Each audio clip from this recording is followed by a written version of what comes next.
नमस्कार। आज की इस खास बातचीत में आपका स्वागत है। आज हम दो सच्ची काफी चौंकाने वाली आपराधिक कहानियों पर बात करेंगे। जी बिल्कुल। ये ऐसी कहानियां हैं जो रिश्तों और भरोसे पर सवाल उठाती हैं। हाँ, पहली कहानी मध्य प्रदेश के रीवा से है। एक बुआ भतीजी का रिश्ता, जिसमें एक बहुत ही कह सकते हैं खतरनाक मोड़ आता है। और दूसरी कहानी उत्तर प्रदेश के कन्नौज की, पति पत्नी और पड़ोसी, नाजायज संबंध और उसका अंजाम, काफी दुखद। सही कहा। तो हमारा इरादा यही है कि इन स्रोतों में जो तथ्य दिए गए हैं उनको देखें, समझें कि घटनाओं के पीछे क्या था, कड़ियां कैसे जुड़ी और शायद कुछ सबक भी मिले। हाँ, समझने की कोशिश करते हैं कि आखिर ये सब हुआ कैसे। चलिए शुरू करते हैं फिर। पहली कहानी ये 2025 की घटना है। मध्य प्रदेश का रीवा जिला, थाना चौराटा। अच्छा। 4 सितंबर को एक किसान, सीधा साधा आदमी थाने पहुंचता है। रिपोर्ट लिखवाता है कि उसकी 18 साल की बेटी है मुस्कान, वो दोपहर से गायब है, मिल नहीं रही कहीं। लापता। हाँ, लेकिन बात यहीं खत्म नहीं होती। पुलिस जांच शुरू करती है तो पता चलता है, अरे मुस्कान अकेली नहीं है, उसके साथ उसकी बुआ निशा, वो भी गायब है। बुआ भी? ये तो अजीब बात है। बिल्कुल। और खास बात यह कि मुस्कान और निशा में रिश्ता बहुत गहरा था, सहेलियों जैसा। तो पुलिस का माथा ठनका। जाहिर है। उन्होंने साइबर सेल की मदद ली, फोन रिकॉर्ड्स चेक किए। मुस्कान के एक नंबर बार बार सामने आया, दावत अली नाम के लड़के का।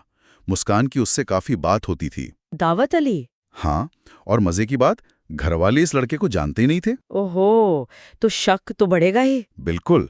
शक सीधा दावत अली पर गया कि कहीं ये लड़का ही दोनों को, मतलब बुआ और भतीजी को, भगाकर तो नहीं ले गया। प्रेम प्रसंग का मामला हो सकता है, या कोई और साजिश भी हो सकती है। सही।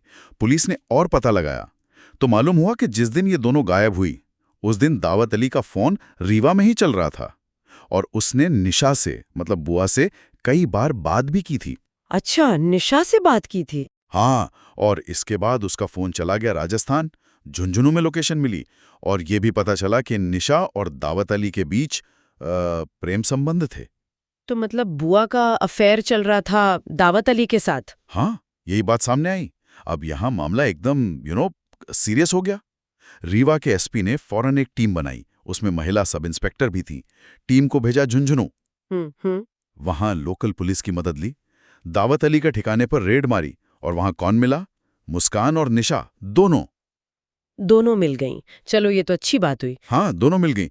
दावत अली पकड़ा गया और साथ में उसके 2 दोस्त भी थे, दीपक कुमार और अंशु। वो भी गिरफ्तार हुए क्योंकि वो भी इसमें शामिल थे। अच्छा, दोस्त भी शामिल थे? जी। तो ये तो हुई पुलिस की कार्रवाई, लेकिन जब थाने में पूछताछ हुई होगी तब असली कहानी सामने आई होगी। क्या पता चला? बिल्कुल। देखिए, झुंझुनू थाने में जब पूछताछ हुई तो जो सच सामने आया वो मतलब किसी के भी होश उड़ा दे। पता चला कि मुस्कान के अपहरण की ये जो पूरी साजिश थी, जी। उसमें दावत अली और उसके दोस्त तो थे ही, हाँ। लेकिन इसकी मास्टरमाइंड, इसकी असली योजना बनाने वाली कोई और नहीं, खुद मुस्कान की सगी बुआ निशा थी। क्या? बुआ खुद? ये कैसे हो सकता है? हाँ बिल्कुल, स्रोत यही बताता है। पूरी योजना निशा ने ही बनाई थी। लेकिन क्यों? अपनी ही भतीजी के साथ ऐसा क्यों? इसकी पृष्ठभूमि थोड़ी उलझी हुई है। हाँ। निशा शादीशुदा थी, जैसा मैंने कहा। हाँ। लेकिन सोशल मीडिया पर उसकी दोस्ती हुई दावत अली से। ये दोस्ती प्यार में बदल गई। वो दावत के लिए इतनी दीवानी थी कि पति को छोड़कर उससे निकाह करना चाहती थी। अच्छा। दावत की नीयत वो बाद में पता चला, सिर्फ जिस्मानी थी, खराब थी। अच्छा। इसी बीच निशा ने एक दिन मुस्कान की बात दावत से करा दी। बस यहीं से गड़बड़ शुरू हुई। मतलब दावत ने मुस्कान को भी? हाँ, दावत ने जब मुस्कान से बात की तो उसके मन में खोट आ गया। उसने सोचा इसे भी फंसाया जाए और फिर उसने चालाकी से मुस्कान की दोस्ती अपने एक दोस्त अंशु से करवा दी। ओहो, तो ये प्लानिंग चल रही थी। जी। अंशु का इरादा भी नेक नहीं था। दावत एक तरफ मुस्कान की तारीफें करता, उसे उकसाता कि अंशु से मिलो, बहुत अच्छा लड़का है, वगैरह वगैरह। यानी बुआ ने ही भतीजी को एक तरह से जाल में फंसाने का रास्ता बना दिया। और फिर आगे ये प्लान कैसे बना कि झुंझुनू जाना है? हाँ, कह सकते हैं। निशा और दावत ने मिलकर पूरा प्लान बनाया। तय हुआ कि निशा मुस्कान को लेकर झुंझुनू आएगी, वहां निशा दावत के साथ रहेगी और मुस्कान को अंशु के हवाले कर दिया जाएगा। हे भगवान। और इस प्लान को कामयाब करने के लिए निशा ने धीरे धीरे मुस्कान का ब्रेन वॉश करना शुरू किया। उसे भड़काया कि घर से भाग चलो, अपने प्रेमी यानी अंशु के पास शादी का सपना दिखाया कि तुम अंशु से शादी कर लेना, मैं दावत से कर लूंगी, हम सब साथ रहेंगे। और मुस्कान? वो बेचारी मान गई, बुआ पर इतना भरोसा था उसे। जी, मुस्कान तो अपनी बुआ पर आंख बंद करके भरोसा करती थी। वो तैयार हो गई। फिर सवाल आया कि रीवा से राजस्थान कैसे जाएं? अकेले तो मुश्किल था। हाँ, लंबा सफर है। तो तय हुआ कि दावत खुद आएगा उन्हें लेने। 3 सितंबर को दावत अपने दोनों दोस्तों अंशु और दीपक के साथ पहुंच गया रीवा। निशा तैयार थी, मुस्कान को लेकर आई। वो लोग इन लड़कों से मिले और पांचों बस पकड़कर राजस्थान के लिए निकल गए। और सफर में क्या हुआ? स्रोत में कुछ बताया है? हाँ, स्रोत में इसका भी जिक्र है। बस में निशा अपने प्रेमी दावत के साथ बैठ गई और मुस्कान को उसे अंशु के साथ बिठा दिया। अगले दिन झुंझुनू पहुंचे, वहां एक कमरा लिया, 2 बिस्तर थे। निशा दावत के साथ रही और मुस्कान को अंशु के साथ रात गुजारनी पड़ी, जहां अंशु ने उसके साथ जबरदस्ती की। बुआ के सामने? जी हाँ, सब कुछ निशा की जानकारी में, बल्कि उसकी आंखों के सामने हुआ। ये तो बहुत ही भयानक है। और बात यहीं खत्म नहीं होती। एक और खौफनाक बात सामने आई।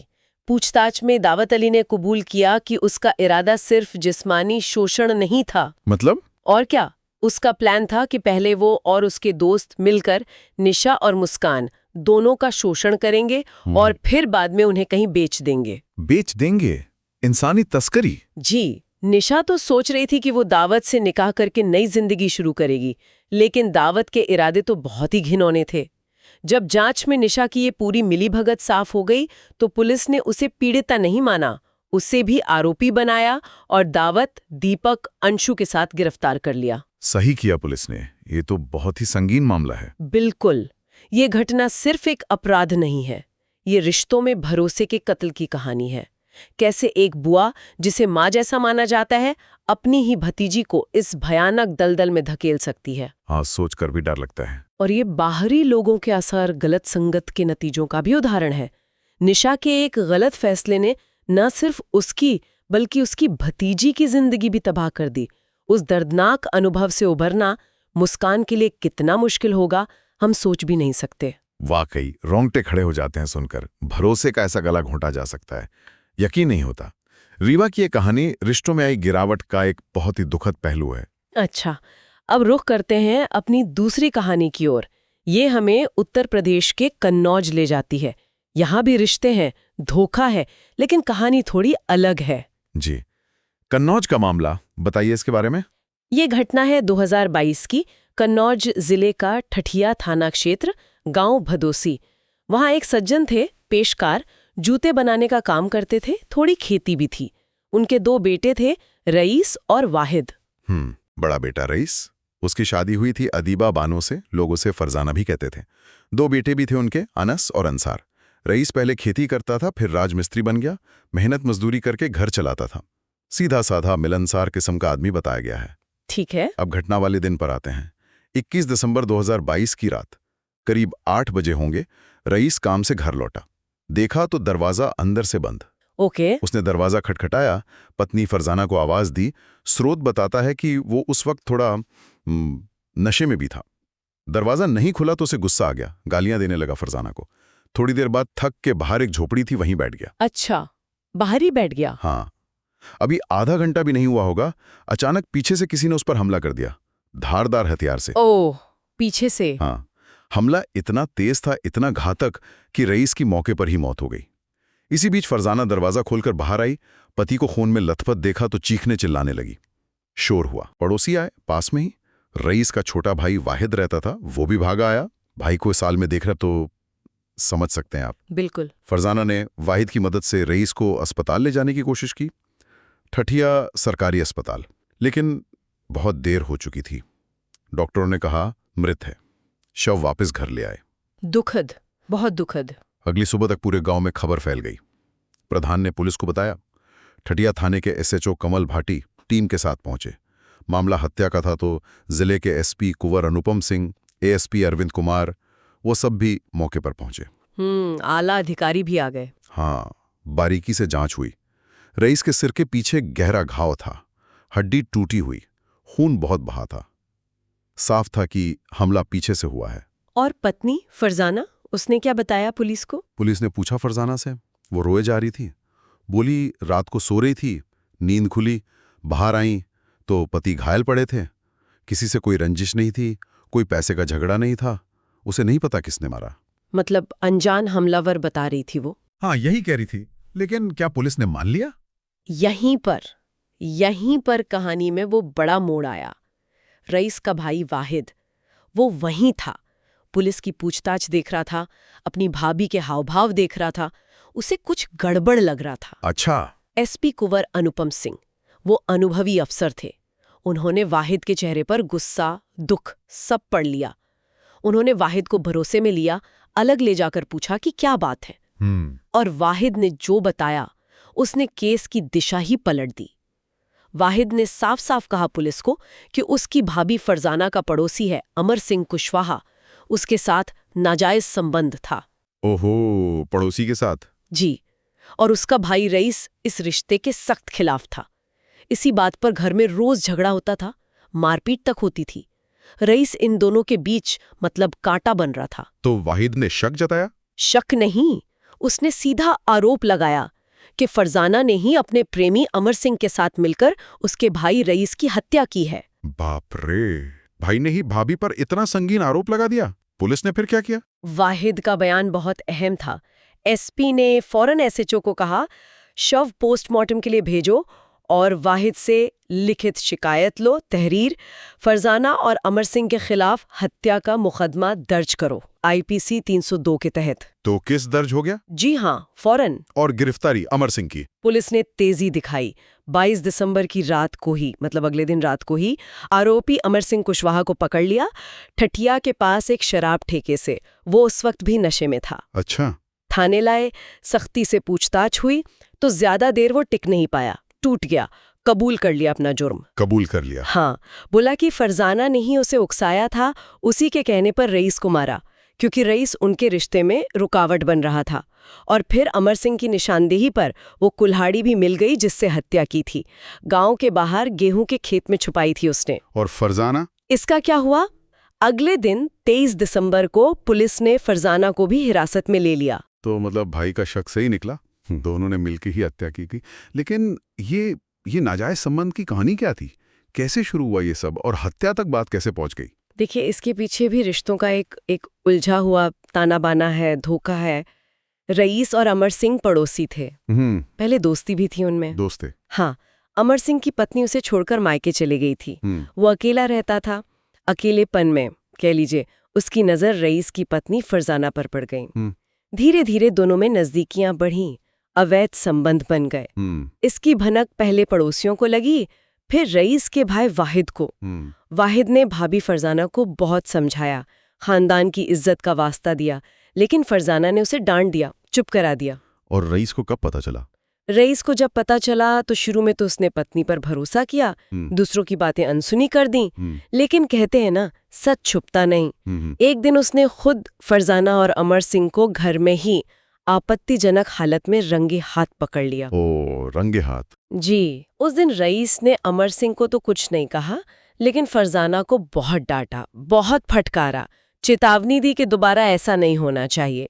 कुछ टाइम तक अमर सिंह का आना जाना कम हुआ, लेकिन ये रोक ज्यादा दिन नहीं चली। फिर से मिलने लगे। चोरी छिपे, बल्कि अब अमर सिंह ने एक और चाल चली। रईस को रास्ते से हटाने के लिए वो उसे शराब पिलाने लगा, मीट वगैरह खिलाकर बहलाने लगा, ताकि रईस नशे में रहे, उसे कुछ पता ना चले। मतलब उसे और बिगाड़ने लगा? बिल्कुल। और फरजाना ने भी बच्चों को अपनी तरफ कर लिया था ताकि वो बाप को कुछ ना बताए। हालात तो बहुत बिगड़ गए थे। मतलब रईस को फिर पता चला होगा दोबारा? हाँ, एक बार फिर रईस ने दोनों को रंगे हाथ पकड़ा। इस बार तो उसका गुस्सा 7वें आसमान पर था। उसने फरजाना को खूब खरी खोटी सुनाई, लेकिन शायद इसका असर उल्टा हो गया। फरजाना का डर जैसे खत्म ही हो गया। वो बेशर्मी पर उतर आई। अब वो रईस की परवाह किए बिना अमर सिंह से मिलने लगी। तो रईस क्या करता बेचारा? रईस बिल्कुल लाचार, बेबस महसूस करने लगा। वो समझ गया था कि ये दोनों मिलकर उस पर हावी हो रहे हैं। अपनी ही आंखों के सामने अपनी इज्जत लुटते देख वो टूट गया। वो पहले से ज्यादा शराब पीने लगा। नशे में फरजाना को, अमर सिंह को गालियां देता था। फरजाना को ये गालियां बर्दाश्त नहीं होती थीं। उधर अमर सिंह भी चाहता था कि फरजाना हमेशा के लिए उसकी हो जाए। बस यही दोनों ने मिलकर फैसला कर लिया रईस को रास्ते से हटाने का। और फिर वो रात आ गई, 21 दिसंबर। हाँ, वही रात। रईस नशे में घर लौटा, दरवाजा बंद मिला, गालियां देने लगा। अमर सिंह घर के अंदर ही था। फरजाना को रईस की गालियों पर भयंकर गुस्सा आया। दोनों ने सोचा यही मौका है, रईस को खत्म कर दो। तो उन्होंने प्लान करके बिल्कुल। अमर सिंह कुल्हाड़ी लेकर, फरजाना डंडा लेकर चुपके से बाहर निकले। रईस झोंपड़ी के पास बैठा था। अमर ने पीछे से सिर पर कुल्हाड़ी से जोरदार वार किया। रईस वहीं गिर गया। इसके बाद फरजाना ने भी डंडे से पति के सिर पर कई वार किए ताकि वो मर जाए, बच ना पाए। हे भगवान, पत्नी ने खुद। जी। काम तमाम करके अमर सिंह कुल्हाड़ी लेकर भाग गया। फरजाना वापस घर में चली गई और थोड़ी देर बाद बाहर आकर रोने पीटने का नाटक शुरू कर दिया। क्या कहानी है? ये कहानी दिखाती है कि कैसे नाजायज रिश्ते, धोखा और आपसी सम्मान की कमी एक ठीक-ठाक चलते परिवार को पूरी तरह बर्बाद कर सकती है। फरजाना ने पति को धोखा दिया, फिर उसकी हत्या में शामिल हुई। अमर सिंह ने दोस्ती का गला घोटा। और अंजाम? अंजाम रईस की मौत, 2 बच्चे अनाथ, उनका भविष्य अंधेरे में, पूरे परिवार की बदनामी। और फरजाना और अमर सिंह, उन्हें सजा मिली, जेल गए, लेकिन जो नुकसान हुआ उसकी भरपाई तो कभी नहीं हो सकती। ये दोनों कहानियां, एक रीवा की, एक कन्नौज की, जगहें अलग, लोग अलग, हालात कुछ अलग, लेकिन कुछ बातें बहुत मिलती जुलती है ना? बहुत दर्दनाक भी। हाँ बिल्कुल। दोनों ही मामलों में हमने देखा कि कैसे जो सबसे करीबी रिश्ते होते हैं, बुआ भतीजी, पति पत्नी, दोस्त पड़ोसी, उन्हीं में भरोसे का कत्ल हुआ, गहरा विश्वासघात। और दोनों ही अपराधों की जड़ में कहीं ना कहीं नाजायज संबंध या फिर गलत इरादे साफ नजर आ रहे हैं। हाँ, ये तो है। और एक चीज और जो ध्यान देने लायक है, वो है बाहरी लोगों का असर, मैनिपुलेशन। पहली कहानी में दावत अली और उसके दोस्त, वो विलन बनकर आते हैं। दूसरी में अमर सिंह। ये लोग स्थिति को बिगाड़ते हैं, अपराध की तरफ धकेलते हैं। सही कहा। लेकिन यहाँ ये भी सोचना जरूरी है कि निशा और फरजाना, क्या वो सिर्फ बाहरी असर का शिकार थीं, या उनकी अपनी मर्जी, उनके अपने फैसले, वो भी उतने ही जिम्मेदार थे? स्रोत तो यही इशारा करते हैं कि वो सिर्फ मोहरे नहीं थीं, वो सक्रिय भागीदार थीं अपराध में। हाँ, ये भी एक पहलू है। तो स्रोत इन घटनाओं को एक तरह की चेतावनी की तरह दिखाता है कि गलत फैसले लेना, थोड़ी देर के सुख के लिए भटक जाना या अवैध रास्तों पर चलना, इसके कितने भयानक, कितने दूर तक जाने वाले परिणाम हो सकते हैं। बिल्कुल। ये सिर्फ एक इंसान को नहीं, उसके पूरे परिवार को, समाज को बिखेर कर रख देते हैं। तो ये थी आज के चर्चा का विषय बनी 2 सच्ची आपराधिक घटनाएं, जैसा कि स्रोत क्राइम की कहानी हिंदी में बताया गया है।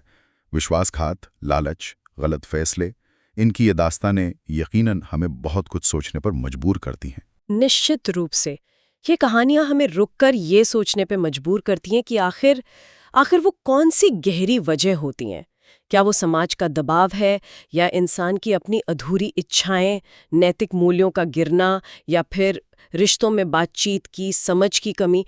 कौन सी चीज है जो लोगों को ऐसे विनाशकारी कदम उठाने पे मजबूर कर देती है? ये शायद एक ऐसा सवाल है जिस पर हम सभी को अपने अपने स्तर पर सोचना चाहिए, ताकि हम अपने आसपास के रिश्तों को और अपने समाज को शायद थोड़ा और बेहतर बना सकें। बिल्कुल सही कहा, सोचने वाली बात है।